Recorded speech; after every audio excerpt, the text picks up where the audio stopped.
Magandang araw sa inyong muli mga kapatid at mga kabatak. Ngayong araw na ito ay magdadab tayo at manggagaya tayo ng mga boses ng mga sikat na mga anime at kung sino-sino pa. Magsisimula tayo dahil ako yung lingkod, Chef Boy Locar on the mix.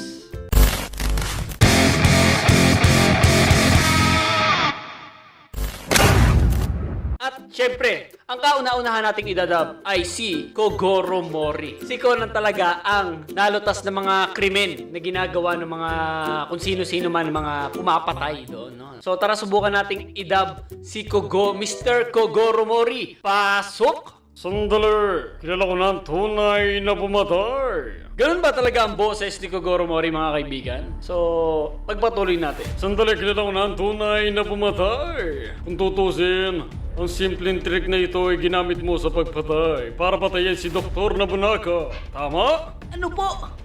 Hindi po ako pumatay.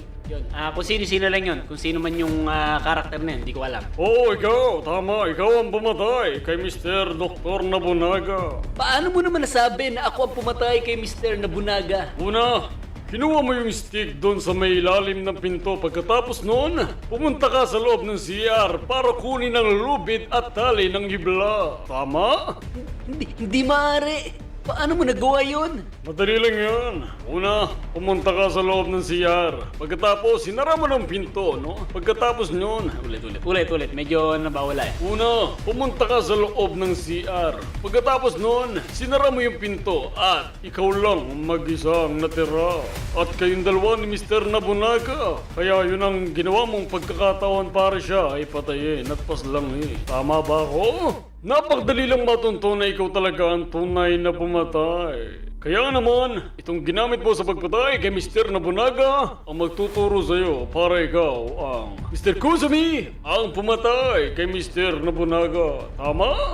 Oo. Ako nga talaga pumatay. Kasi matagal na ako nainggit sa kanya. Kaya di na ako ikot-ikot pa at nagpasikot-sikot na patayin siya sa loob ng CR. Huliin niyo na ako. Ako talaga ang pumatay. Conan! Ay kung anong gamit doon sa krimen, yung tali na lubid na kinuha niya para paslangin si Mr. Nobunaga. Di ba? Yun lang guys. So kayo nang umusga mga kabata kung talagang kabos ko si Mr. Kogoro Mori. At ang next naman natin mga kaibigan ay si Mr. Pogi. Yan, sa Dragon Ball Z mga kabatak. So, ito nga pala yung tumalo kay Cell. Yan, sisimulan natin ang pagdadab kay Mr. Pogi. Mr. Pogi. Oh, hindi. Ako, tumalo kay Sera. Conan. Ay, hindi. Bidel! Bidel! O anak, Takbo! Ayun na. Sir, lumapit ka dito. Papatayin kita. Ako, si Mr. Pogi. Ako, tumalo kay Sel. yun lang guys. Okay, bali mga kabatak, ang next naman natin idadab ay si Gasa Belgas. Ayan si Gasa Belgas mga kabatak. Yung mga sa mga hindi nakakakilala, siya po yung Sasoko.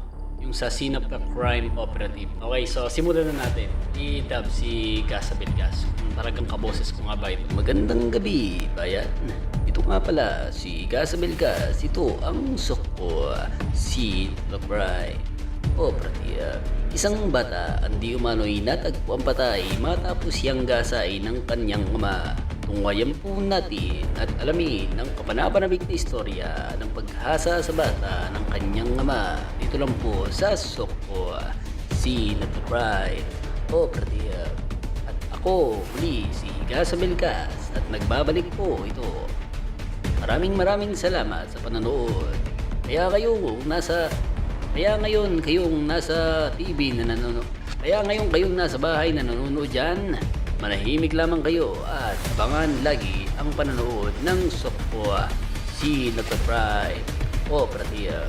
Ayun po mga kaibigan, ang kanyang boses. Kung totoo nga bang kaboses ko siya. Wala lang. So, iba naman ang ating idadab mga kaibigan. Okay, so mga kapatid, ito naman ang ating idadab. At ito ay kilalang kilala bilang isang reporter mga kabatak. At ito ay sa GMA 7. Ito ay walang iba kundi si Mr.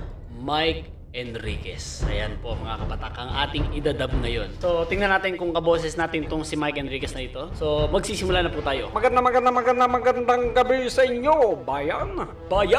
Magandang gabi. Magandang gabi sa inyo, bayan. Ito nga po pala si Mike Enriquez Alerto, 24. Batang tumatakbo nasa gasaan ng bus. Nako, delikado, utot, na pinasok sa rep. Umigas! Excuse me po, mga kaibigan. Nakatutok muli sa 24 oras. At hanggang dito na lamang po ang ating istasyon, mga kaibigan, mga kapatid. Ako muli si Mike Enriquez Alerto, 24. Okay, so yun po mga kapatid, ang kanyang boses. So, tignan natin kung talagang kaboses ko siya. Kayo nang humusga mga kabatak. No? Okay, so mga kabatak, bali ang next naman nating idadab ay si Nobunaga. Yan, sa Slam Dunk. No? Ito yung laging katunggali ni Sakuragi. Tignan natin ha. Ayan, si Nobunaga. Pero si Sakuragi titira na. Di mo kaya, pre. Lagi nakapaganon Di mo ko kaya, pre. Sakuragi. Hanggang dito ka na lang. Go, go, go! Naging si Rupa. Rupa may putik na yan. Sakuragi, di mo kaya yan. Huwag mo nang itira yan. Ibigay mo na lang sa akin yung bola. At akong bahala sumut. So yun lang mga kabatak ang boses ni Nobunaga. Bali ang next naman natin ngayon ay si SpongeBob mga kabatak. Ito ang boses ni SpongeBob. Patrick, kailangan ka dito. Pumunta tayo sa Krabby Patty. Ay! Tawa ni SpongeBob mga kabatak. Patrick, halika dito. Kailangan kita. So ang sunod naman natin idadab mga kabatak ay si Patrick ng SpongeBob. So Patrick, labas. Yan! Ang boses ni Patrick ay ganito. Thank you, Kuya Locar. O SpongeBob, halika dito. Kakain tayo ng maraming crab. Salamat, SpongeBob, sa pagbigay mo sa akin ng pagkain. Hindi ko malilimutan yan, SpongeBob. Maraming salamat. So guys, ang bali ang next na idadab natin ay si Chopper sa One Piece. Ito siya, labas. Yan, si Chopper. Yan ang paborito ko mga kabatak So ang boses ni Chopper ay ganito. Boss Lobby, tapos na po ako. Ito na po, nakahanda na po yung pagkain natin. Boss Lobby, tatakbo na po ba ako? Tara na. Boss Lobby! Boss Lobby! Yan ang boses ni Chopper mga kabatak. Ganun siya, parang ano ba to? Si Chopper parang kambing, no? Parang ganun siya Ay, usa pala siya. Usa, may sungay nga pala yan mga kabatak. Salamat Kuya Locar. Ayan, so iba naman. Okay, bali, ito naman ang ating next na idadab mga kabatak. Kilala nyo to. Walang iba kundi si Goku. Ayan, si Goku. Salamat! So tara, magsisimula na tayong idab si Goku mga kaibigan, no? Gohan, kayang-kaya mo yan. Kaya mong talunin si Cell. O mga bata, hanggang dito na lang.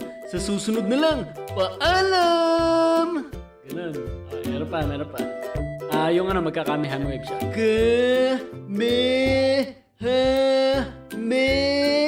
Wave! Yan. So magtataas tayo ng mga enerhiya. Super size. Goku! So yan mga kabatak, dito nagtatapos tong ating pagdadab. Yun lamang po mga kapatid ang ating dinab ngayong umagang ito. So maraming salamat sa panonood at kung meron kayong request na any request mga kabatak, no, comment down below. So comment down below ng mga kabatak. So maraming salamat sa panonood at keep on supporting and God bless all of you and don't forget to subscribe!